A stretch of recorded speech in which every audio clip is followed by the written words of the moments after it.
Assalamualaikum warahmatullahi wabarakatuh. Alhamdulillahirabbil alamin. Allahumma shalli wa sallim wa barik ala sayyidina Muhammadin wa ala alihi wa ashabihi ajmain.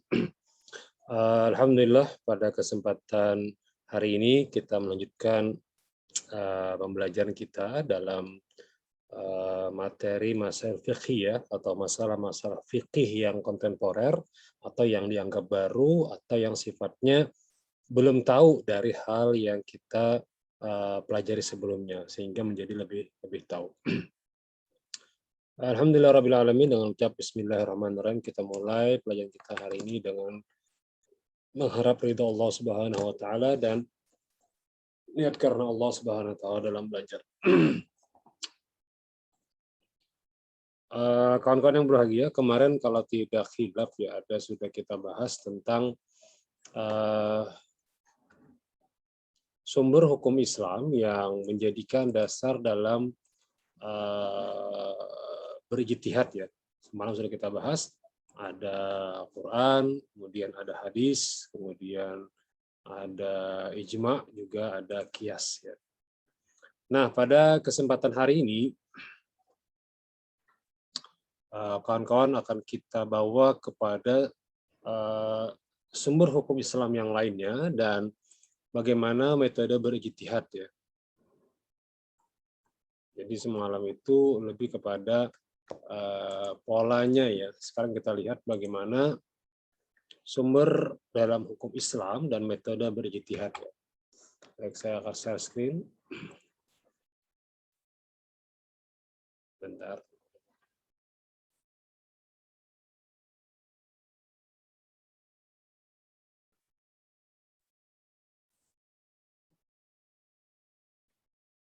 Nah, baik.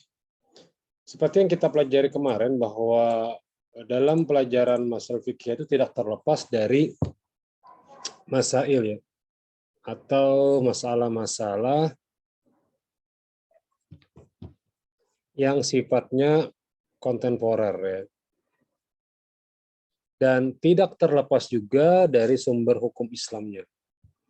Dan kembalikan lagi bagaimana kita bisa berijtihad. Maka dalam masalah fikih itu selain mata kuliah yang sifatnya keahlian di bidang fikih dan usul fikih, juga kita didorong untuk berijtihad ya. Didorong untuk berijtihad bagaimana solusi dan bagaimana cara penyelesaian ijtihad tersebut ya. Nah, seperti yang kawan-kawan lihat di sini, materi kita hari ini cenderung kepada sumber hukum Islam yang lanjutan kemarin, kemudian ditambah dengan metode ijtihad ya. Semalam sudah kita bahas ya, ada yang namanya qiyas musawi, qiyas aulawi, dan qiyas adna kemarin ya. Itu sering terjadi di bagian masalah-masalah hukum ya. Jadi bukan hanya sekedar mengkiaskan saja, tapi kita juga harus paham bagaimana pembagian atau cabang dari qiyas itu sendiri. Ya, baik.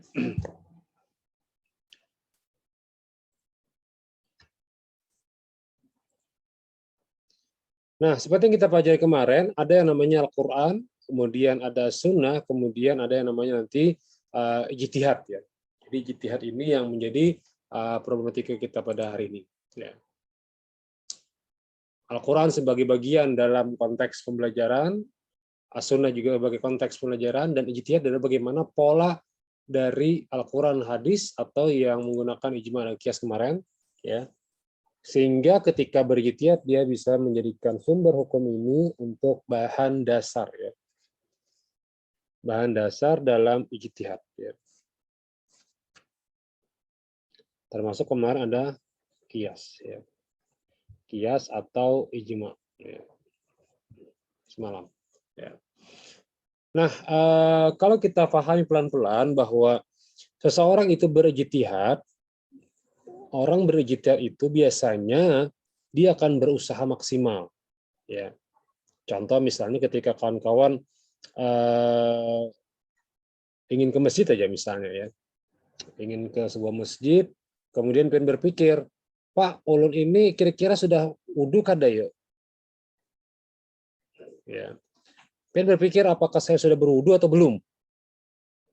maka pian akan mengerahkan semua pemahaman, pemikiran, atau ingatan yang pian kerjakan dari sekarang, misalnya sekarang, sampai waktu zuhur di masjid atau asar.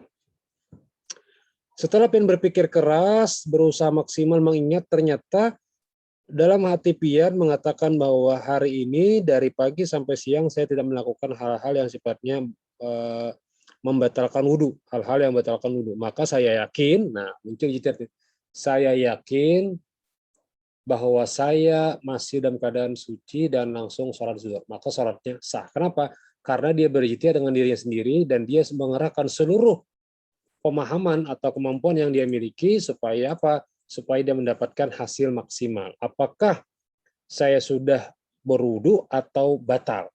Nah, karena dia meyakinkan pada diri sendiri bahwa saya memang dalam keadaan masih suci, maka konteksnya dia berijtihad pada diri sendiri bahwa saya tidak dalam keadaan najis, batal, atau hal-hal yang membatalkan wudhu. Maka saya yakin sholat saya sah. Kenapa? Karena saya masih dalam keadaan suci. Gitu ya. Oke, baik. Nah, apa yang dimaksud dengan ijtihad? Ijtihad adalah usaha atau ikhtiar yang sungguh-sungguh dengan mempergunakan segenap kemampuan yang ada yang dilakukan oleh orang ahli hukum yang memenuhi syarat untuk merumuskan garis hukum yang belum jelas atau tidak ada ketentuannya dalam Al-Quran dan As-Sunnah. Nanti ada istilah mufti, ada istilah mujtahid, ada istilahnya nanti muqallid. Ya. Ada yang menuntutkan sebuah fatwa bersama-sama, ada yang namanya mujtahid seperti para imam-imam mazhab, ada yang namanya muqallid seperti kita ini. Kita ini adalah muqallid, ya. Kita muqallid ke siapa? Pendapatnya Imam Syafi'i, pendapatnya Imam Abu Hanifah, pendapatnya Imam Malik, pendapatnya misalnya Ahmad bin Hanbal, pendapatnya dari mufti ini, pendapat dari MUI, pendapat dari Majelis Tarjih Muhammadiyah, Majelis Bahasa Masail NU dan sebagainya. Maka muqallid ini bisa diartikan sebagai orang yang juga sebenarnya berijtihad, cuman dia mengambil hasil saja. Apa yang dihasilkannya? Produknya. Ya. Produknya. Apa yang didapatkan dari produk fikih? Nah, kemudian dia sampaikan lagi ke masyarakat. Ya. Misal, bolehkah Pak saya itu puasa mengqadha Ramadan setiap hari dari hari Senin sampai hari Minggu? Pian baca dalam ketentuan fatwa kah atau dalam fikih kah? Oh, ternyata fikihnya fikih mazhab Asy-Syafi'i menyebutkan boleh saja mengqadha puasa Ramadan di waktu kapan saja selama bukan waktu yang diharamkan. Ya, seperti 2 hari raya itu kan kada boleh. Nah, maka ketika pian baca tadi, pian memahami hukumnya. Nah, dapat hukumnya. Dari mana? Produk fikih. Produk fikih dapat dari mana? Dari mazhab Imam Syafi'i misalnya, atau Imam Nawawi ngarangnya sebagainya, Yang Baju sebagainya, ya Talimi sebagainya. Nah, setelah pian dapatkan hukum, pian sampaikan ke orang lain, maka namanya pian sebagai seorang muqallid, orang yang bertaklid, ya. Nah, bertaklid terhadap hukum yang sudah didapatkan oleh orang lain. Ya.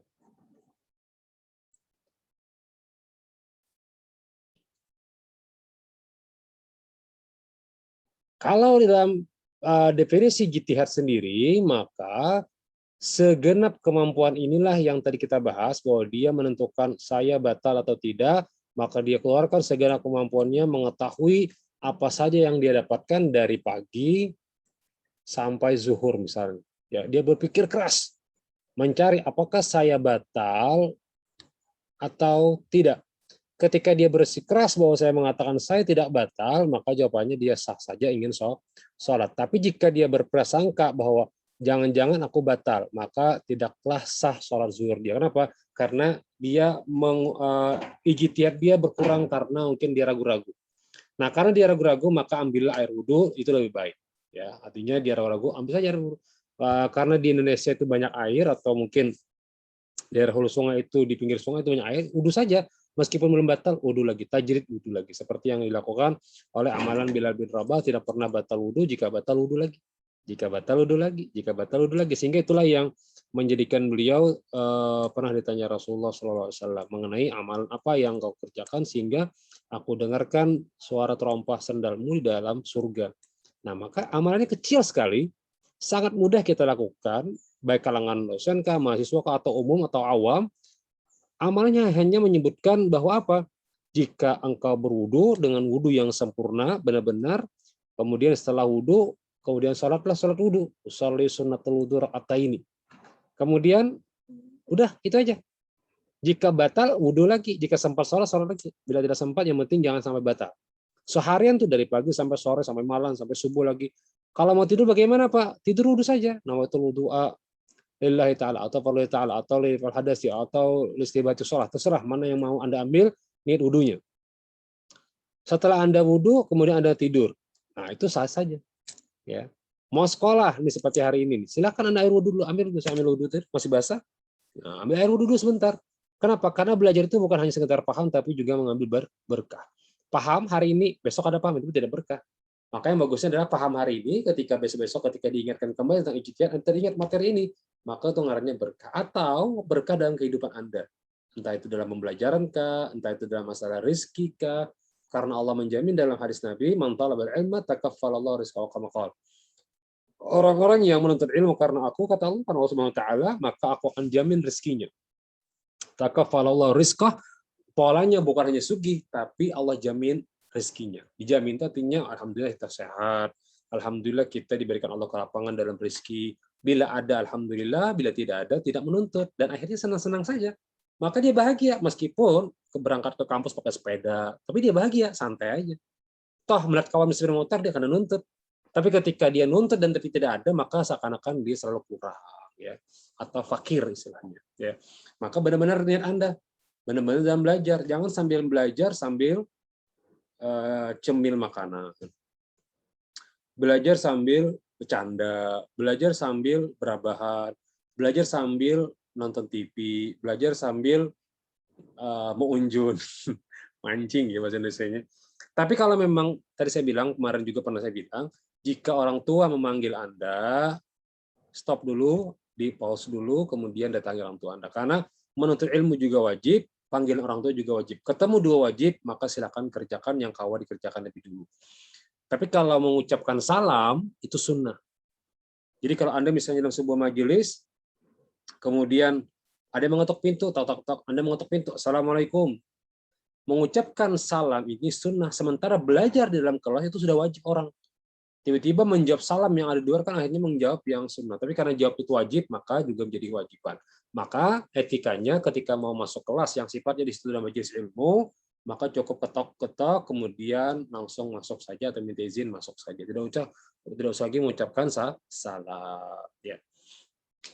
Nah itu namanya apa ya? Bisa diartikan ketemu dua wajib atau ketemu dengan dua sunnah. Sama seperti Pak, apakah boleh Pak ulun sholat tarawih belum sholat isya? Jawabannya tidak boleh. Kenapa? Karena sholat isya wajib. Maka dahulukan sholat isya dulu, baru sholat tarawih. Pak, ulun ingin puasa sunnah Senin. Jangan dulu. Kenapa? Kalau Anda punya hutang bulan Ramadan, qadaan, baik itu karena mens atau karena memang Anda buka tengah hari makan mie sembunyi-sembunyi, atau sunyi-sunyi tengah hari kan, ke pasar, tulak ke pasar apa mencari wadai, maka rame banget misalnya di pasar tuh udah jam-jam 2 kan banyak dong jualan, ya Allah Ramadan anukar lapar banget tuh harta lagi, maka di ujung kanyang beli ke rumah, kemudian mengqadha salat, mengqadha puasa. Ketika ingin mengqadha puasa, kepikiran aku baik sembahyang puasa sunnah aja dulu deh, puasa sunnah Senin, maka jawabannya tidak boleh. Kenapa? Masih ada utang yang wajib. Dahulukanlah yang wajib. Nanti Anda pahami dalam kaidah fikihnya, mendahulukan yang wajib itu lebih awal dibanding yang sunnah. Ya, itu karena kaidah fikih itu kan ringkasan dari usul fikih juga bisa, ringkasan dari metode berfikih juga bisa. Jadi itu namanya kaidah. Jadi kalau kita paham kaidah fikih, hafal kaidah fikih, maka dengan sendirinya itu menjadi sebuah dalil. Ya, dengan sendirinya menjadi sebuah dalil untuk menjadikan itu sebagai referensi hukum dalam menentukan sebuah kasus hukum fikih ya. Oke, tapi kalau sunnah dengan sunnah Pak, ya silakan, tidak apa-apa. Misalnya Puasa sunnah Arafah kebetulan di hari Senin. Nah, puasalah puasa Arafah dapat juga plus hari Senin. Mengqadha wajib dengan di hari Senin juga dapat sama. Ya, sama juga dapat. Misalnya Anda mengqadha puasa Ramadan di hari Senin. Sengaja aku puasa besok hari, mengqadha dari bulan Ramadan wajib karena Allah Subhanahu wa taala. Mengerjakannya di hari Senin, maka include dapat juga puasa Senin pahalanya aja. Pahalanya aja, pahala sunnahnya ya. Meskipun ikhtilaf ya, dulu ada ikhtilaf juga ketika ada yang berdiskusi bagaimana katanya kalau kami ingin puasa Syawal berbarengan dengan puasa mengqadha Ramadan. Kata saya boleh karena sifatnya Anda mengqadha Ramadan kebetulan di bulan Syawal.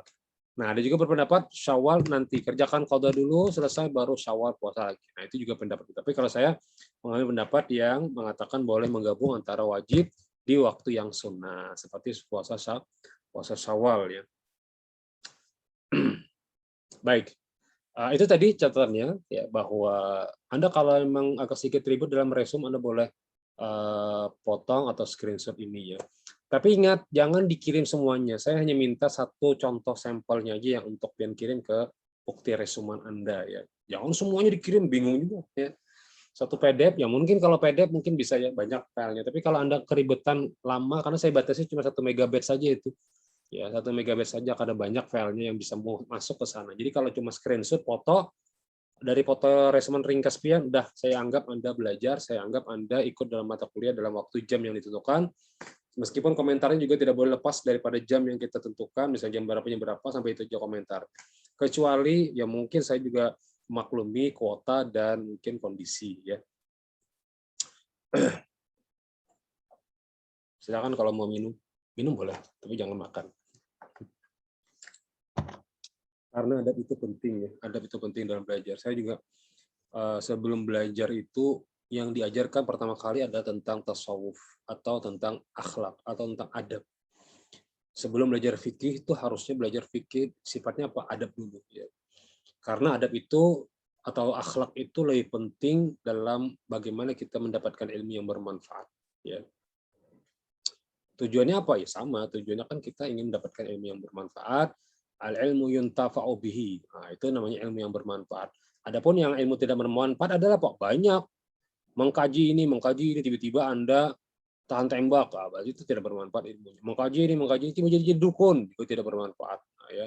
Mengkaji ini supaya jadi ahli dalam apa ya? Sihir. Nah, dukun bertindak misalnya, jangan ya.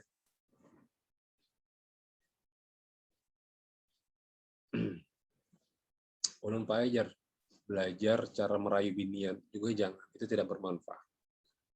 Ujiran adalah ikhwan wal akhwat, kalau pian itu sudah belajar mengharap ridho Allah, mencari ilmu karena Allah, dan kalau memang pada saatnya memang pian sudah siap untuk menikah, minta sama Allah.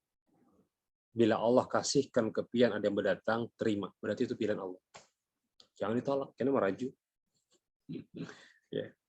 Tapi Anda minta dulu, ya. Jangan bagasakan, apalagi minta dengan cara memaksa. Nah, ya Allah, ulun bila kalian dapatkan dalam sampai 4 tahun ini, ulun cari seorang barang ulun ini siapakah? Sarah ulun ya. Jangan, sabar istikharah dulu. Jadi dulu yang takun sarjar, nggih jalan. Takun pang amalan supaya dapat jodoh apa aja. Amalan supaya dapat jodoh apa aja ya Allah.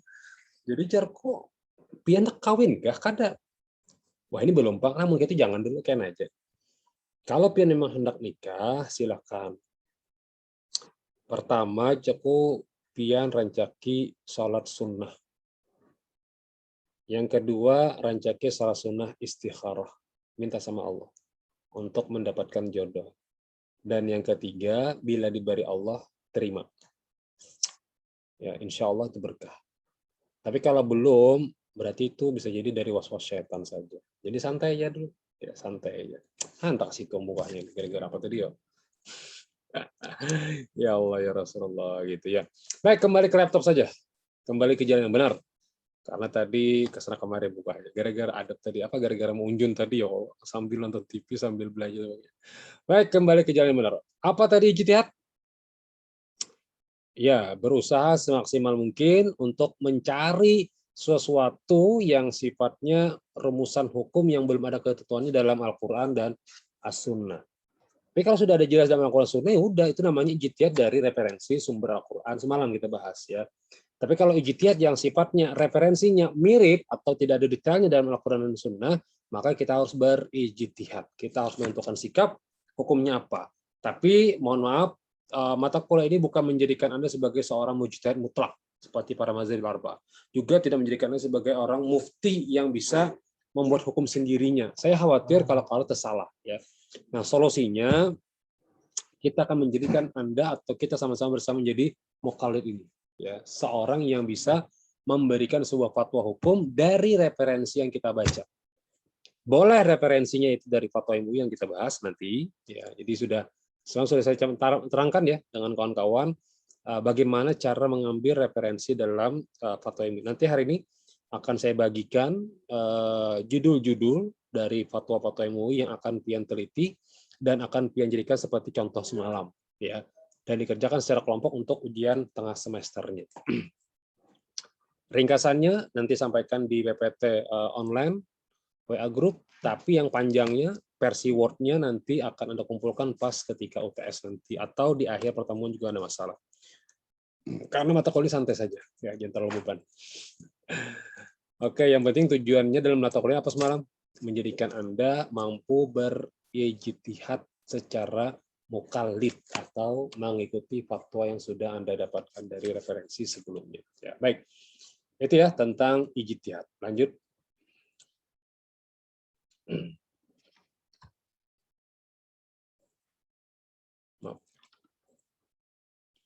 Nah, karena ijtihad itu ada hubungannya dengan akal, sekarang kita akan bahas dulu di manakah posisi akal dalam memahami ijtihad atau memahami Al-Quran dan As-Sunnah. Baik, saya akan gambarkan contoh simpel. Misalnya gini, ada Al-Quran dan hadis. Kemudian posisi akal Anda di mana? Nah, seperti ini gambarnya ya. Jika Al-Quran dan hadis itu memiliki kekuatan mutlak terhadap kita, maka akal di bawah. Artinya, apapun yang diminta oleh Al-Quran dan hadis, akal akan menerimanya dan mempercayainya secara mutlak seperti arti dari istilah iman. Mukmin artinya dia beriman kepada Allah, artinya percaya dengan apa yang Allah turunkan. Jika Allah mengatakan zina itu haram, udah. Jika Allah katakan khamr itu haram, udah. Jika Allah katakan najis sebagainya itu udah. Jika Allah katakan jangan engkau berhutang dan ini sebagainya riba, itu adalah sudah.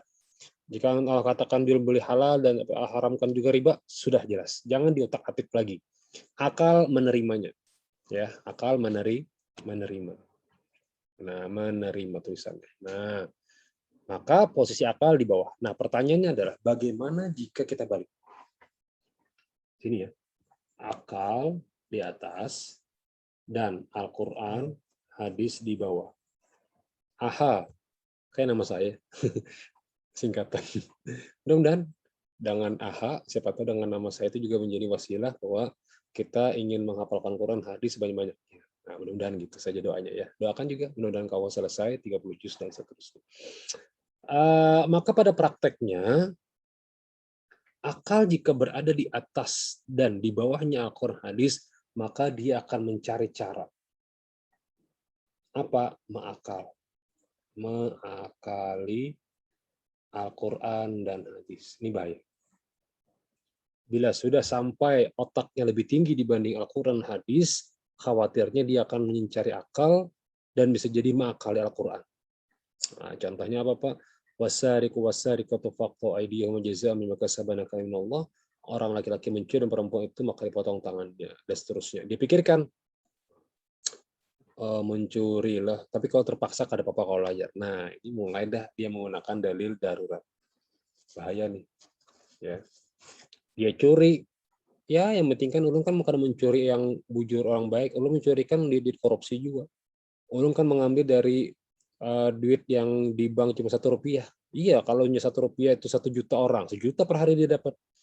Di bank misalnya dia ahli dalam masalah hitung-hitung, dia minta tuh setiap akun rekening Rp1 per hari kali 1 juta se-Indonesia, bayangkan. Nah, dia pikir apa? Saya hanya mengambil uang yang harta pakai. Nah, itu kan dia mulai mengakal. Nah, dia akalani. Atau ini kan bukan riba Pak, ini kan sifatnya bagi hasil aja. Ulun kan membagi dengan kawan yang bagi dengan bunga sekian-sekian dan dia setuju aja dan dia ridho aja. Berarti kan kada bunga Pak, karena sifatnya dia ridho. Tidak bisa karena sifatnya bunga bank itu pasti ada yang terzolimi. Ya, atau bunga yang sifatnya berhutang berlebih bayarnya juga itu terzolimi. Tapi kan Pak dia ridho, mau ridho jangan menghutangi yang sifatnya duit. Hutangi mobil ya mobil aja Pak. Nah, misalnya mobil nih, nah, gambar mobil bagus lah. Unik ya gambar bahari ini, gambar-gambar SD mobil Stom. Mobil Stom nih, oh, keren. Harganya 1 M. Pian tukar dan pian jual ke kawan pian harganya 2 M. Nah, maka yang diakadkan adalah akad yang 2 M ke piannya. Maka apakah ini riba Pak? Jawabannya tidak. Kenapa? Karena akadnya adalah 2 M dari barang yang dijual. Paham ya? Atau gini ringkasnya. Saya membeli pensil, pulpen dari pian seharga 1 juta rupiah. Kemudian karena aku ada berduit, berhutanglah. Oke, berapa bulan Jarpian? Selama setahun Jaku. Nah, maka Jarpian aku haknya menjual ke pian Pak 1 juta, tapi menjadi pulpen ini selama setahun, tapi bayarnya jadi 2 juta Pak kreditnya. Nah, baru yang diakadkan adalah 2 jutanya, bukan 1 jutanya. Aku jual pulpen ini seharga 2 juta rupiah secara kredit selama 12 bulan. Maka jar ulun, aku terima pulpen ini dengan harga 2 juta rupiah selama kredit 12 bulan. Ini boleh. Yang kada boleh, aku jual pensil ini, pulpen ini seharga 1 juta rupiah. Tapi pada prakteknya bayarnya 2 juta. Di mana praktek yang terjadi, Pak? Coba pian lihat nuker sepeda motor. Ketika kita nuker sepeda motor, cash, karena masalah. Tapi ketika kita kredit, maka apakah ada orang ketiga di situ? Iya, pasti ada. Maka akad pian siapa? Pian akad ke DLR atau ke nomor 3? Jawabannya ke DLR. DLR harganya 20 juta, tapi bayarnya 30 juta. Berarti ada 10 juta yang sifatnya bunga bank atau riba. Maka jauhilah perbuatan seperti ini ya. Munya ada alhamdulillah, munya kada jangan berhutang. Ya Allah, ngalih. Ya munya ada silahkan lah ya. Munya ada lanjut, munya kada ada bahinipan. Nah, lebih nyaman daripada pian mikir akan hutang tiap hari ya Allah. Tapi kalau pian-pian ini masih muda-muda, berusaha lah dulu ya. Jangan menjual harta kuitan apalagi mendatangi warisan. Insya Allah cari yang bagus saja. Ya. Baik, ini posisinya. Jadi akal itu harus di bawah daripada Al-Quran dan hadis. Ini tadi ya contohnya. Al-Quran harus di bawah, hadis dan sebagainya. Akal harus menerima. Ya, terima saja. Ya, terima. Apa yang jar akal silakan. Maka tidak boleh akal itu mengakalani Al-Quran hadis. Apalagi dengan alasan darurat ini. Karena banyak sekali kita nih berpikir, tapi kan Pak darurat Pak. Ini masalahnya nanti. Ya, dia berpikir cara yang sifatnya apa ya, ini kan mudah aja Pak, yang penting kan ulun tidak mudarat. Nah ini masalahnya, mudarat sendiri itu ada batasannya. Contoh dalam kaidah sendiri, mudar itu hanya diperbolehkan sekedarnya saja. Contoh seperti yang Anda pahami secara umum di fikih ya, ketika orang jatuh dari pesawat misalnya, kemudian dia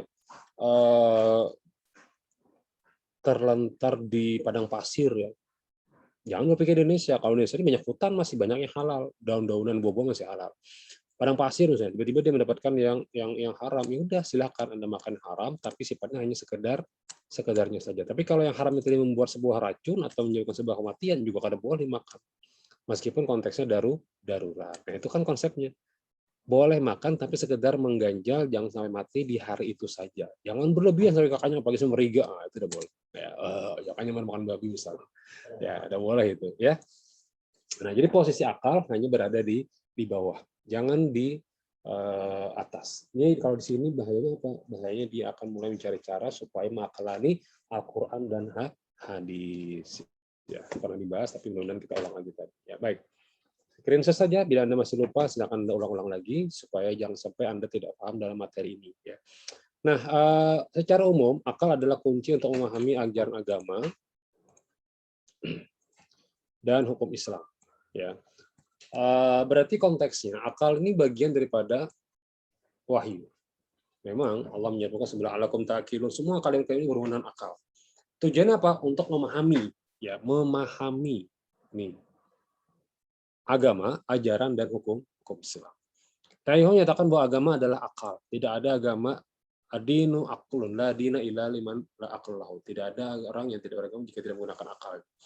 Artinya apa? Ketika kita beragama, kita berpikir bahwa ini benar atau tidak. Ini salahkah atau haramkah?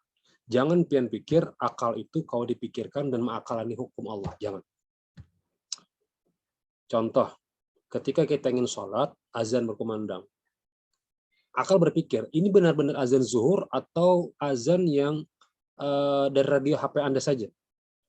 Setelah Anda cek, jam 12, kenapa jadi azan? Apakah akan berpikir, benar, akal akan berpikir, berarti ini bukan azan zuhur. Jangan-jangan ada orang yang lagi lomba di masjid atau lagi latihan di masjid, atau apapun modelnya, di azan di jam 12. Kenapa? Karena zuhur jam 12.30 misalnya. Ya. Maka jangan berarti serta-merta ketika azan langsung sholat zuhur. Sabar dulu, akal berpikir.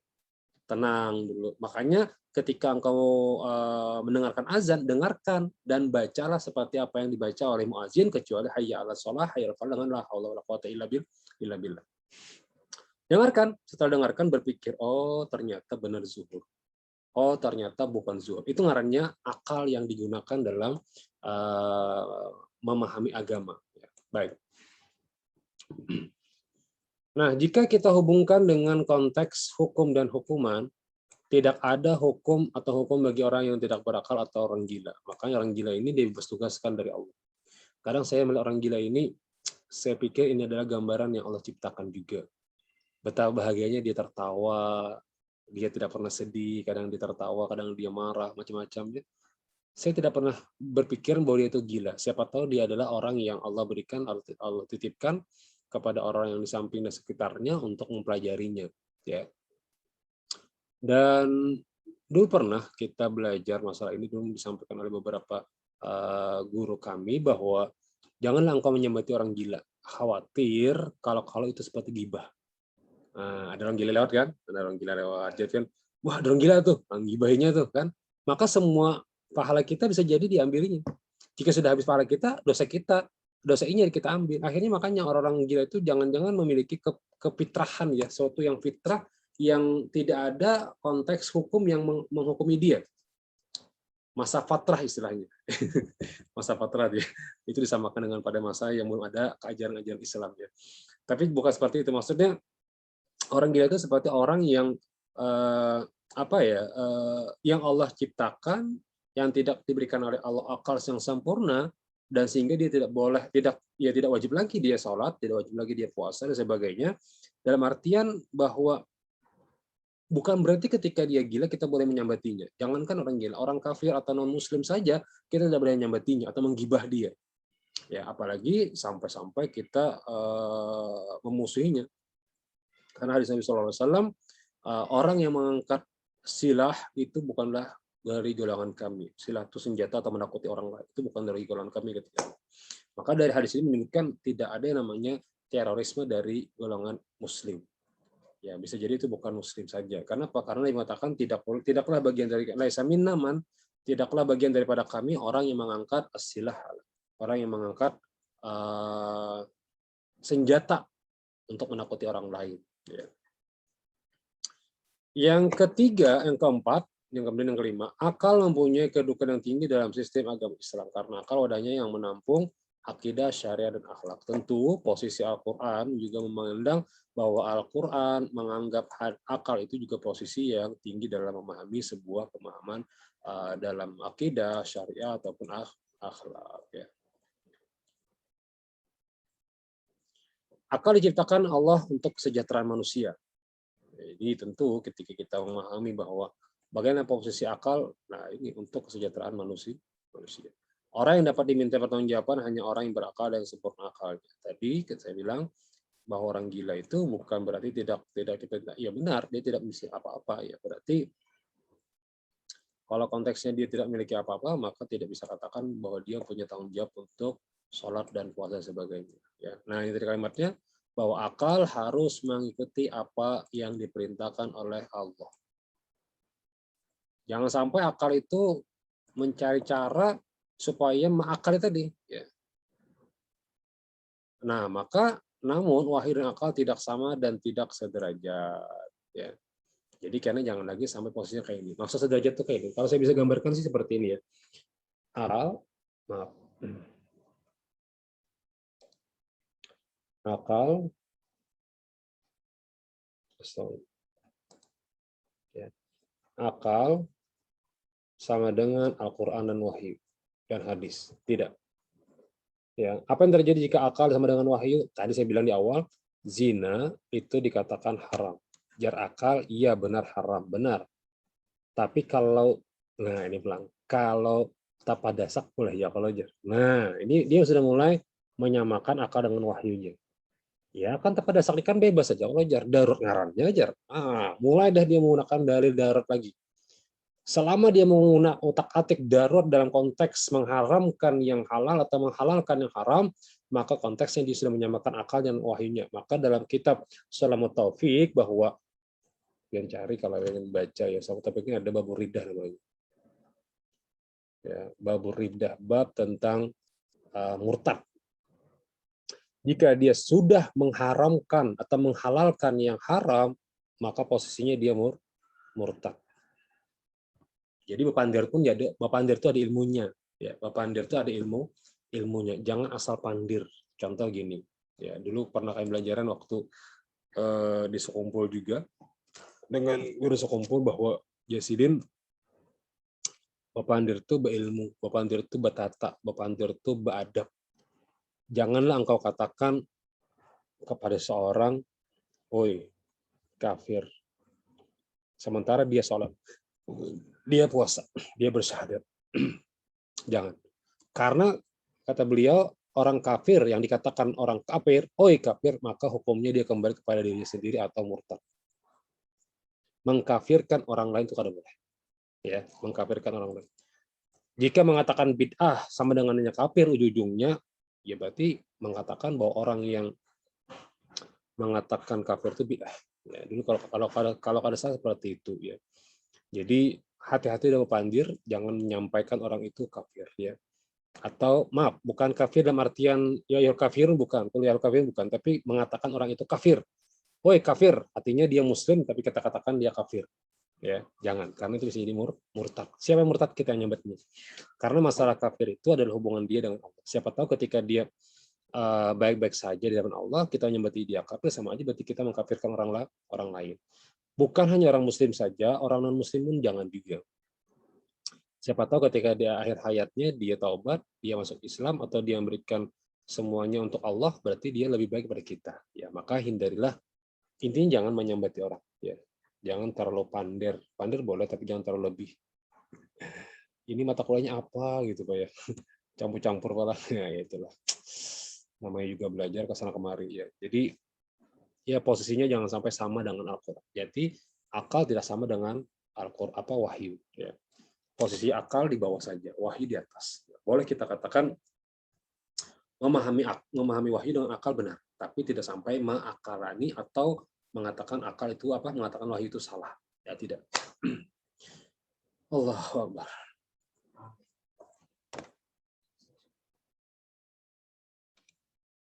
Istirahat dulu atau bagaimana nih? Hah? Berapa menit waktunya nih? Jalan aja ya. Oke deh, lanjut dulu, masih ada semangatnya. Ya, habis itu nanti boleh istirahat. Ya. Karena wahyu mempunyai kedudukan yang lebih tinggi dari akal, akal yang membimbing dan mengukur akal manusia. Jadi akal itu hanya sifatnya membimbing untuk mengukur akal manusia. Akal pikiran manusia yang memenuhi syarat untuk ijtihad menjadi sumber hukum Islam yang ketiga. Nah, jika kita sudah sudah maksimal mencari dalilnya, maka kita gunakanlah akal sebagai bagian daripada ijtihad kita. Apa tadi syaratnya? Tadi kan sudah awal ya. Dia memahami Al-Quran hadis secara umum, mutlak, secara maksimal. Artinya sudah mencari ke sana kemari, dalilnya ke sini, hukumnya, kemudian dalil mutlaknya, sebagainya, kias, ijtihadnya semua dapatkan, baru dihasilkan kesimpulan bahwa aku hari ini tidak batal wudunya dari zuhur sampai asar, dan aku ingin sholat asar sah. Karena dia sudah berijtihad, memunculkan pemahaman dia secara maksimal.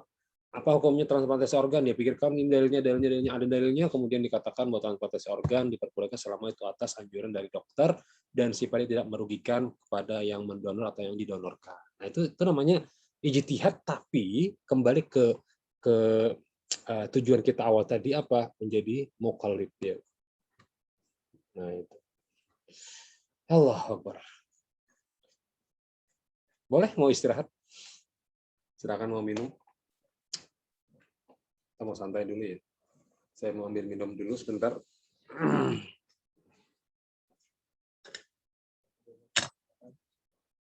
Ada Pak Ari di samping.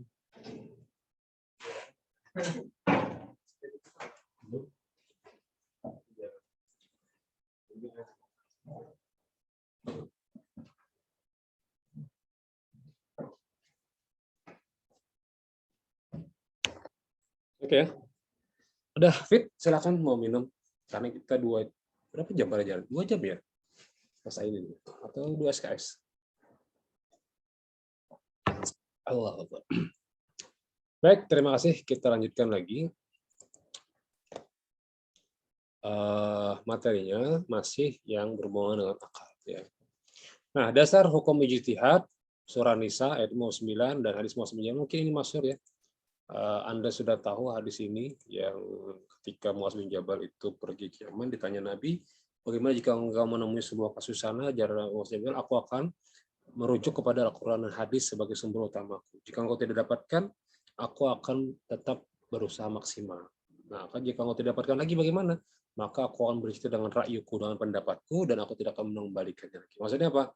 Aku akan berusaha maksimal dari apa yang kudapatkan dari pemahaman Al-Quran hadis, dan aku munculkan ijtihadku. Kata Nabi, nah itu jujurlah. Ya. Ya. Nah itu kata Nabi boleh saja, itu takrir.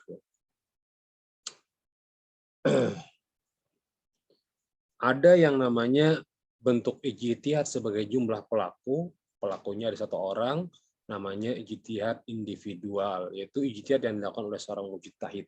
Ada yang namanya ijtihad jama'i, kolektif, ya dari beberapa orang. Ini singkat saja, tidak perlu secara umum. Nah, objeknya, ingat, objeknya tidak berhubungan dengan qat'i. Apa itu qat'i, Pak? Hukum yang pasti.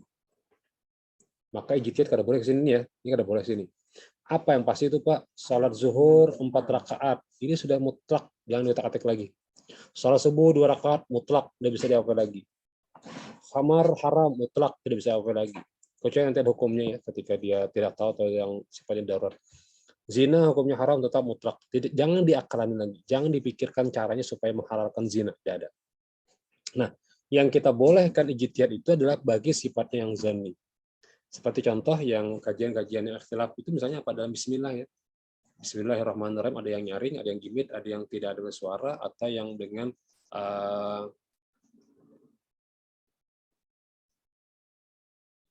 apa ya tadi? Tadi nyaring Bismillahirrahmanirrahim, ada yang gimit Bismillahirrahmanirrahim, ada yang tidak sama sekali. Allahu Akbar, alhamdulillahirabbil alamin. Zanni. Tapi yang wajibnya apa? Fatihah. Ya. Kemudian hal-hal yang tidak ketentuannya dalam syariat. Jadi kalau yang belum ada ketentuannya dalam syariat, maka boleh berijtihad. Ya. Tapi kalau sudah ada dalam syariat, jangan lagi. Sudah ada itu hukumnya. Ya. Aku saya mengatakan sudah ada, hadis juga sudah ada, ngapain lagi dibahas hukumnya gitu ya. Atau yang sudah ada dalam fatwa-fatwa orang lain, sudah ikuti saja. Ya. Kemudian masalah hukum baru yang tumbuh, makanya lebih cenderung ini nanti apa? Ini cenderungnya nanti ya, isi kita hanya muqallid saja. Makanya saya senang menjadikan mata kuliah ini Anda menjadi ahli di bidang muqallid ya. Ahli di bidang muqallid artinya Anda membaca beberapa macam fatwa, MUI dan sebagainya, dan Anda mampu menjadikan bacaan tersebut menjadi bahan ya. Bahan referensi. Referensi apa, Pak? Referensi hukum. Untuk apa? Nih, yang tumbuh dan berkembang dalam masyarakat.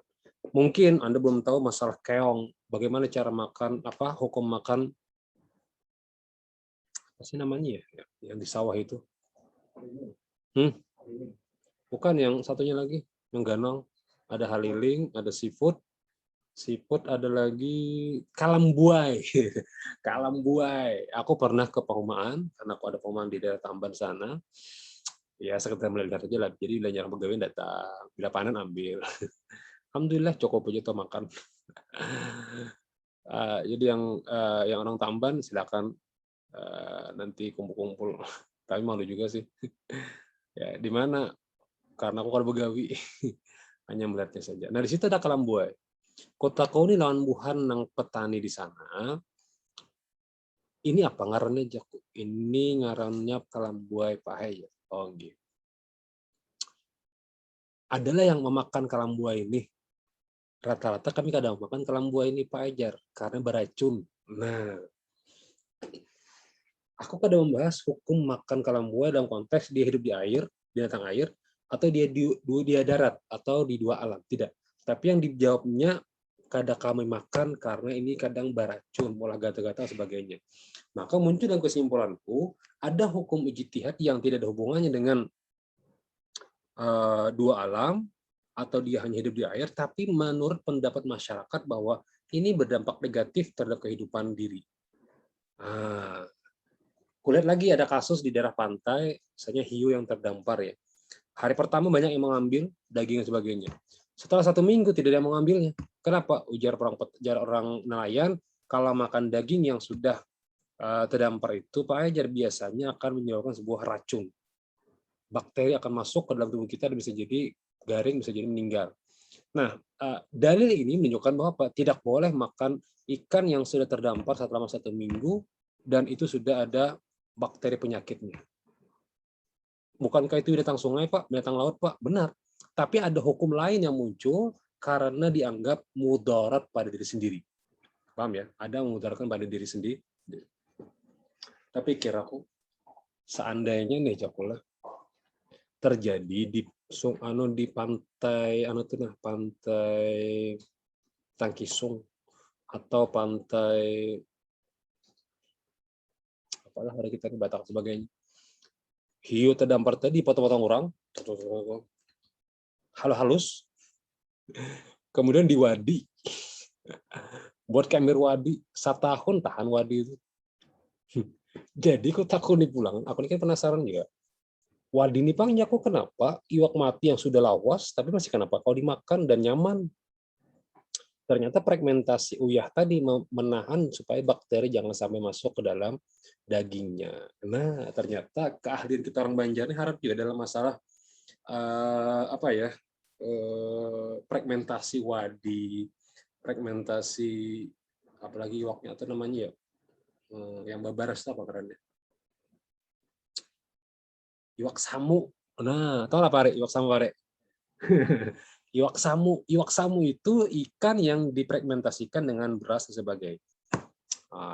Ternyata itu menarik juga ya. Dan bisa tahan sampai setahun ya. Kenapa aku pikir orang-orang sekarang itu tidak mengolahkan seperti itu, padahal masih halal. Tapi ketika sudah lama, mereka menganggap itu tidak baik lagi untuk dimakan. Konsumsinya tidak bagus lagi. Pendapat inilah yang dijadikan sebagai referensi bahwa tidak boleh makan itu. Masalah haliling, masalah kalambuai, masalah siput, ini juga terjadi ikhtilaf. Apakah dia dikategorikan binatang dua alam atau tidak? Ya, kalau ujar buhan petani, dia satu alam saja. Jadi haliling itu tidak bisa hidup di atas. Ya. Tapi dia juga yang mengatakan penelitian yang mungkin mencoba dia hidupnya di darat.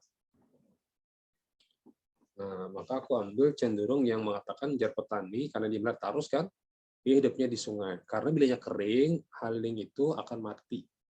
Makanya yang diambil orang itu biasanya yang sudah matinya, pada hidupnya. Yang diambil di darat tuh. Allah Akbar, itu ngarannya segi objeknya, ya, objeknya. Oke.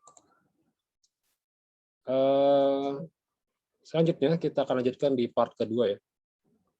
Baik, terima kasih. Lanjut ke part kedua.